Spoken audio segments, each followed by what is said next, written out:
welcome to this brand new episode of Christine Means Business. And we are, as every time, going to have wonderful advice for you. And it's not just my magical brain, but I have a guest with me as well this week. And we're going to talk about something that I think will benefit a lot of you who want to grow and scale their business and who realize at some point that you cannot do it all. So today with me, I have Max Fisch.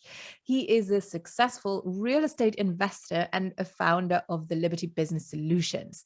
Liberty Business Solutions is a full service outsourcing and talent acquisition business serving clients in various industries around the world. Max helps clients scale by shedding costs of traditional staff and allow a more nimble operation. So Max, I'm excited to have you here. Obviously, someone who has a lot of experience in business from a lot of different angles. And I'm very excited because we just had a little chat and you are starting to branch out a little bit because one could think, okay, real estate, not entirely sure what I would be doing with that information, but there is so much more to it. So I want you, if you can, hopefully, share a little bit more about why you decided to add another angle to what you do and what exactly that is. Sure, of course. Well, first of all, thank you for having me, Christine. Excited to be here as well. And yes, we are branching out. I started out 19, 20 years old in the real estate business. That's always been my focus. As a result of people asking me how I was successful doing what I was doing, I started Real Estate Project Solutions, which is essentially the same business model, it's just focused specifically on the real estate space. To answer your question directly, people would continue to reach out to us saying, hey, I'm in this industry or that industry. It's not real estate. Can you help me? And obviously the core processes we engage in is simply, not simply, but it's basically HR or recruiting, headhunting, that kind of thing. And so with some small changes, we can service those clientele. So that's what Liberty Business Solutions is all about. Wonderful. Yes. And I agree. And sometimes it's daunting because a lot of people, especially in the online industry, you have a skill, you want to serve, and then you do another certification maybe, and then you decide, okay, I want to build this business online. And I just did a TikTok reel literally yesterday that in the beginning, you are your HR department, your finance department, your marketing department, your publicity department, your graphic design department, your content creation department, so many different things. And at a certain point, as you get more clients, it's just not possible to do it all. And I think that's exactly what you realized as well, starting with a brick and mortar most likely, and then building and growing, starting digital as well. And people see, okay, this guy still has a life. How is that possible? So I think it's wonderful. It's something streamlining. It's definitely something that I love talking to my clients about and help them with. We are going today to talk specifically about something because you've had obviously a lot of experience with growing a team, maybe also letting some people go at some extent, and you've learned a lot of lessons. So the first question that I have, is there a difference between onboarding people in an offline business to an online business? What's the difference? So my brick and mortar, so as an aside, I have a small active real estate business where we buy and sell real estate. We do renovations and things. I have a team there, and I probably spend 15 or 20 hours a week in that business. But again, as you said, because I have a team. So I do have experience hiring and firing, which consequently is a result of the VA business. But definitely more so on the online side of things. In my opinion, I would say there absolutely is a difference. Simple things as an example, getting people to show up to an interview on time, dressed mildly professionally, which nowadays, I mean, a suit and tie is like blows people's minds. When I first started in the real estate business, I started as a mortgage originator. And I would walk into real estate offices in a suit and tie, and and I was working, for example, I'd be working in the summertime at the shore, everybody's walking around flip-flops and board shorts or whatever, and I'm wearing a full suit. Yeah. Nowadays, you show up to an interview in a suit, the hiring person is going to look at it and go, you know, and things have changed is my point. It's so weird. Yeah. Something like that is definitely a big difference. And then of course there's all of the things that you can't get from being face to face with someone when you're in the online arena. So those are just two simple examples. I'd say there's pros and cons. I don't know that one is necessarily better or more difficult than the other. It's just you have to understand the differences and then try to address them as best you can based on your needs, right? Because it's not about the hire you're making. It's about the role you're trying to fill and finding the right person. Definitely. So how can you avoid the heartbreak that a lot of people get online because they've never hired anyone, very rarely. I do have some people obviously who have a background in HR, they know what it means, but most people have no experience in that department. They never had to hire anyone. They never had to let go of anyone.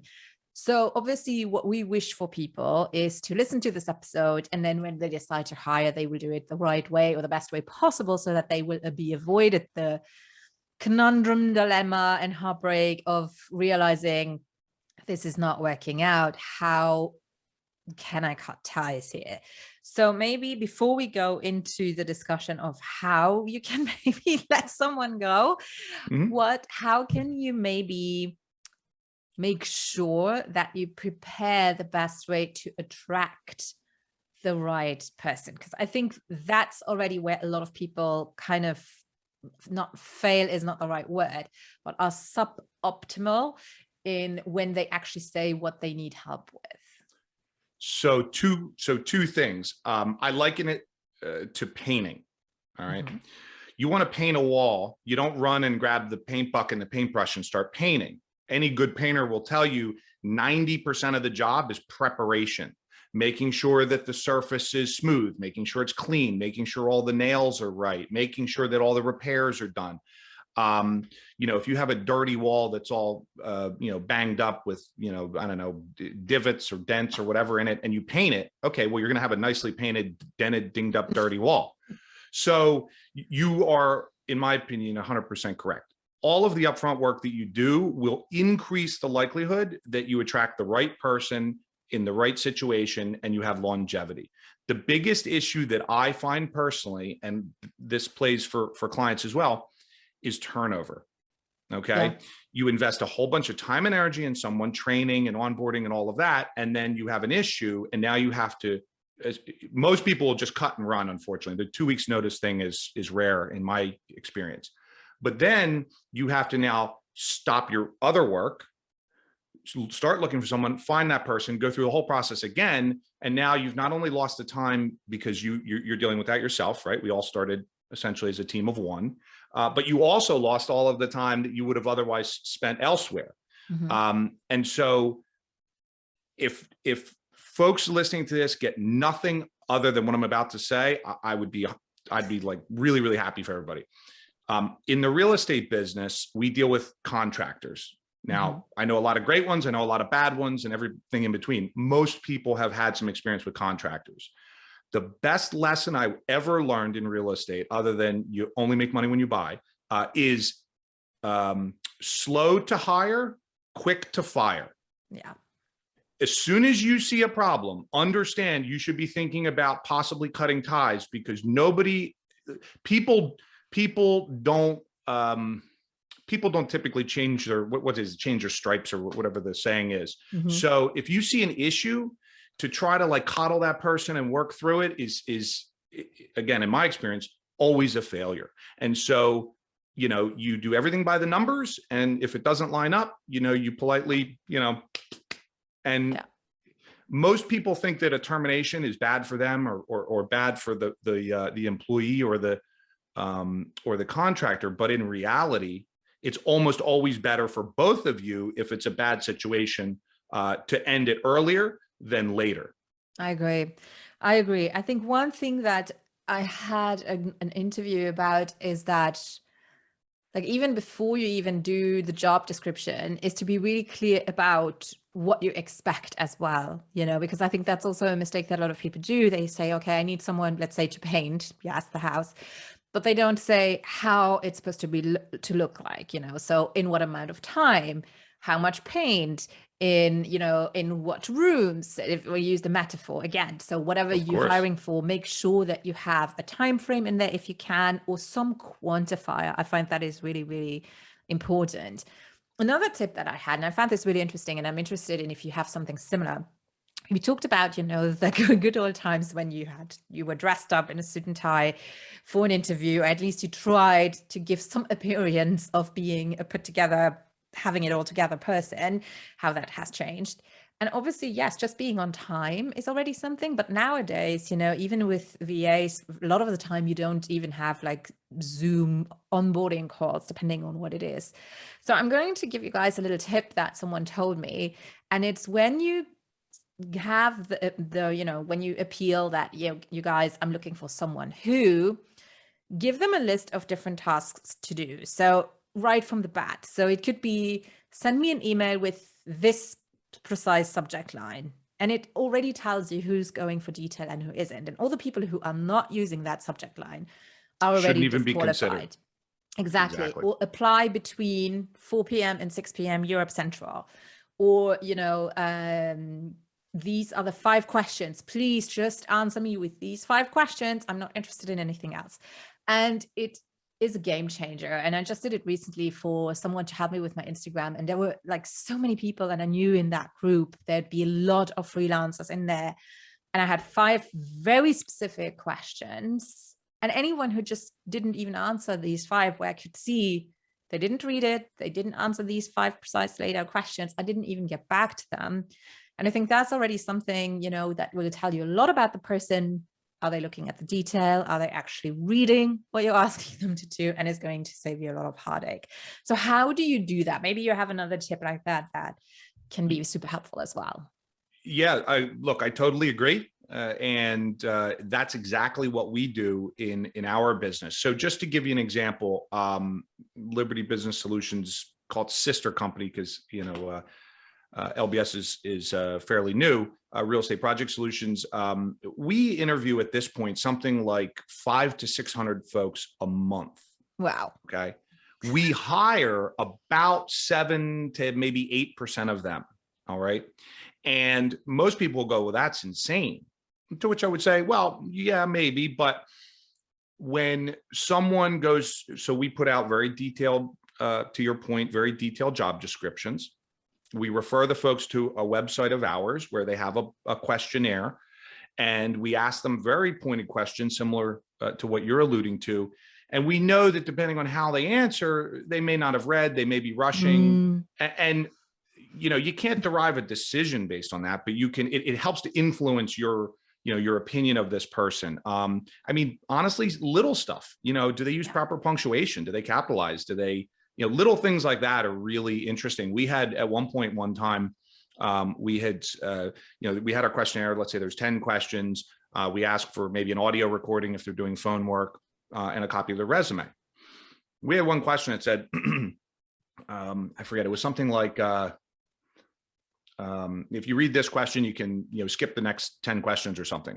And out of like 100 people, only like 3 actually, only did basically, you know, called half the What questions, because I mean, I don't know what they thought when they read this question, and it's a trick. what they put in there. But yeah, I mean, and it just shows, you know, again, you could drive a few things. Maybe they're not paying attention, they're rushed. And I get it partly, but you know, look, if you, I listen to a few of your podcasts, and you know, you always talk about or allude to things like, you know, you can't do it by yourself and you need a good team. Well, if you're going to build a strong organization, you need strong people. And if you got people that aren't going to respect the work similar to you would, they're never going to care as much as you do as the owner. But you know, that's a problem. You know, you need people that are truly concerned and want to project the core values of the company and treat it with, you know, the respect and detail that it deserves. You know, you don't,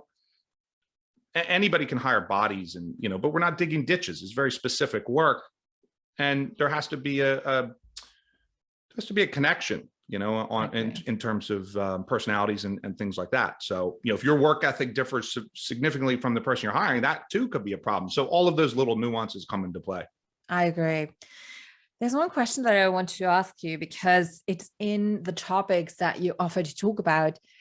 One bullet point says that a topic that you know quite a bit about is how to identify resume fraud from applicants. And I was like, oh my God, because maybe I'm too naive and I'm like, nobody's going to. How could people be so dishonest? But that's just seriously, I have to laugh at myself sometimes. But again, I think a lot of people are in that situation and are like, how could they? So let's just be real here. It is a truth. It is fact that you have people out there who will send you a fraudulent resume or not be entirely truthful.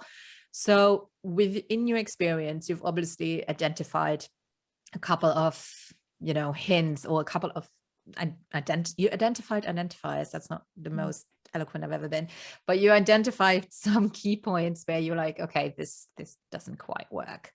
Can you tell me a little bit more about that?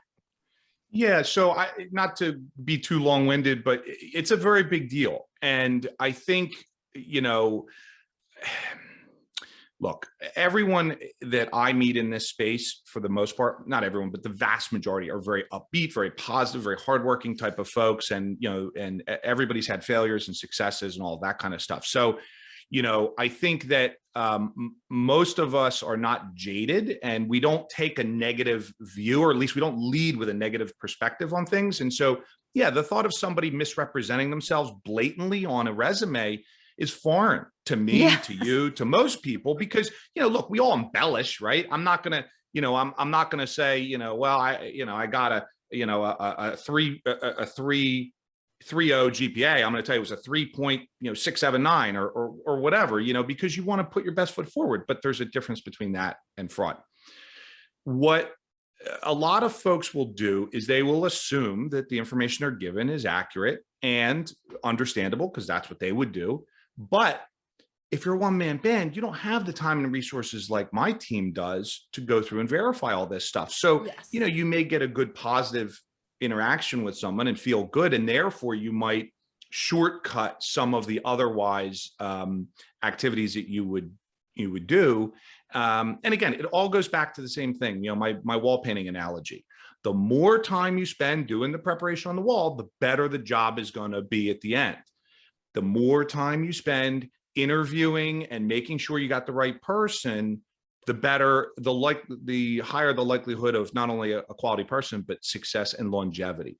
Again, longevity is key. And I always try to tell people that. To take a page out of Gino Wickman's book, Traction, if you're familiar, great book. I would recommend anybody read it. But he always talks about right people, right seats, wrong people, wrong seats. And just real quick, the idea is that you can't take someone who's not suited for a particular role, okay, based on, for example, maybe like a personality profile test or something, and put them in that role and train them and get them to do well. I mean, they could be the best employee in the world, but if you're not a sales guy, it's very hard to make you a sales guy or whatever. So yeah, I think it's very important. But yeah, I mean, I could go on and on about the resume fraud thing because it's huge, and it's a real problem. I agree. And it's literally, when I read it, I was like, oh, because I live in my little bubble.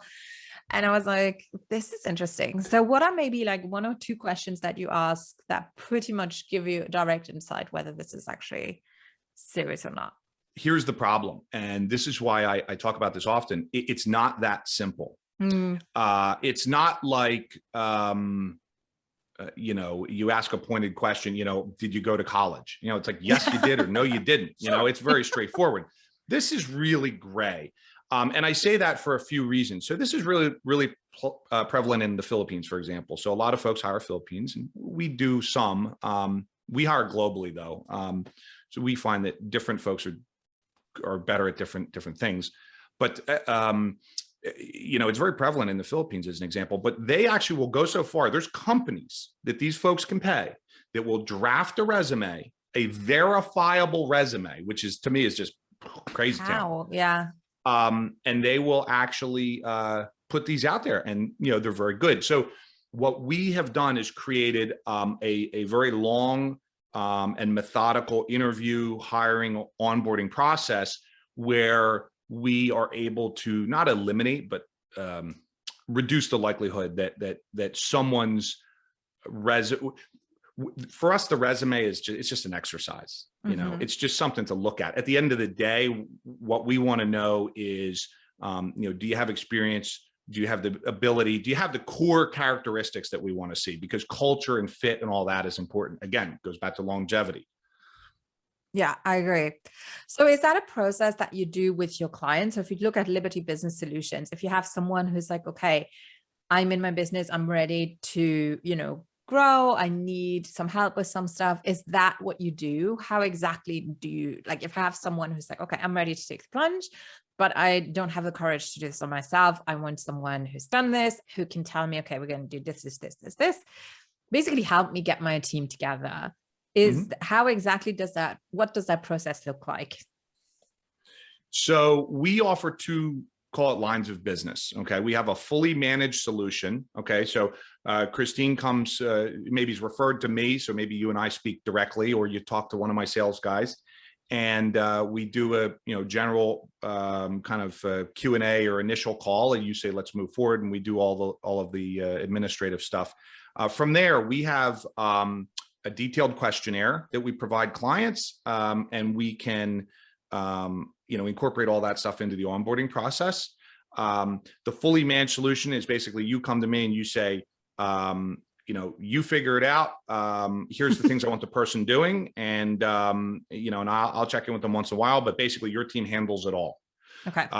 The other side is more the traditional kind of headhunter recruiting model, where we'll find, say, you know, 3, 4, 5 folks. We'll help you with the interview process. We'll consult with you on compensation and you know, KPIs and all that kind of stuff, get you the tools and systems you need. And you essentially are basically bringing it in-house, I guess is how I would consider it.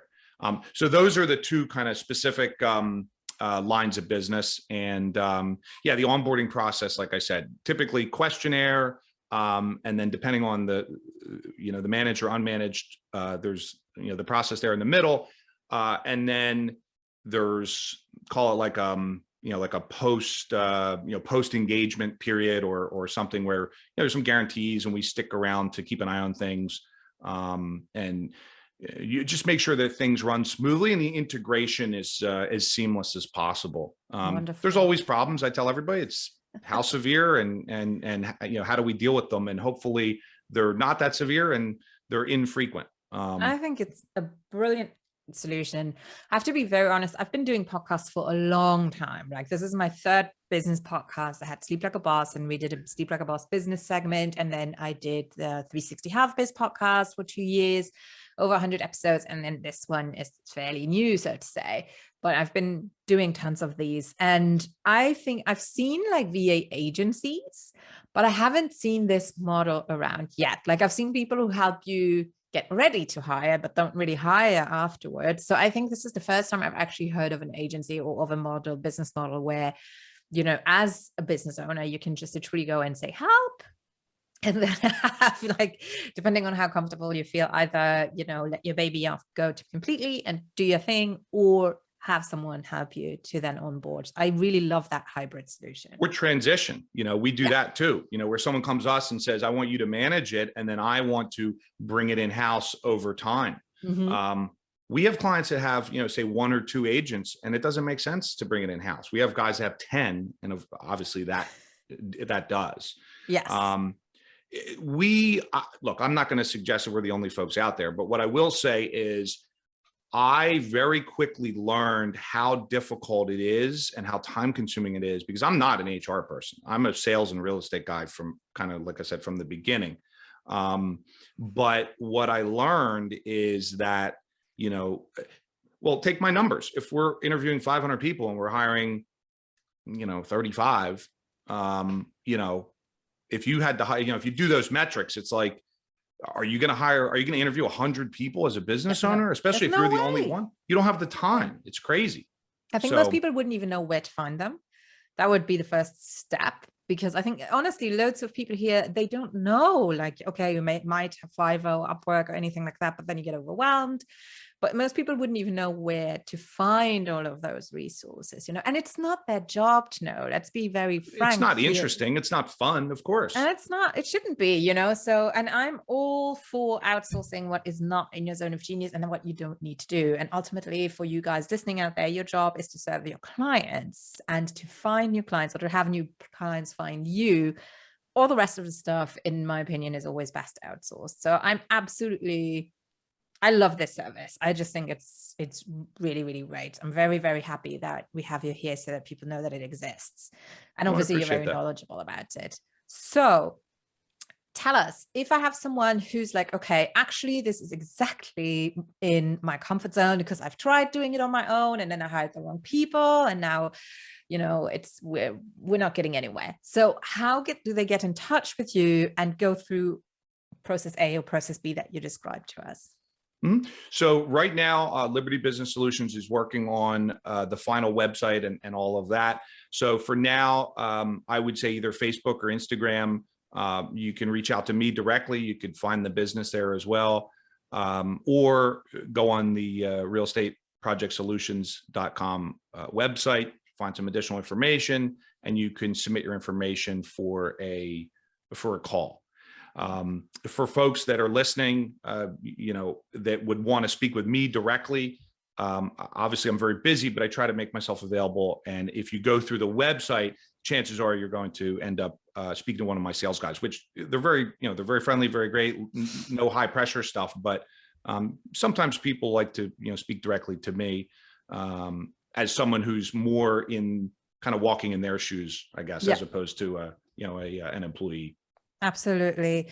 And you guys, in order to get access to Max directly, head over to my website, christinewinsbusiness.com/blog, where you will have the show notes where we have all the links to his social media handles, which is where you can send him a message directly without having to go, through contact forms or, through the sales team if you don't feel comfortable with that. So head over to that. And with that, make sure that if you watch this on YouTube, that you subscribe to the channel. If you're listening to this on a podcast, subscribe to Apple or Spotify or wherever you're listening to this to.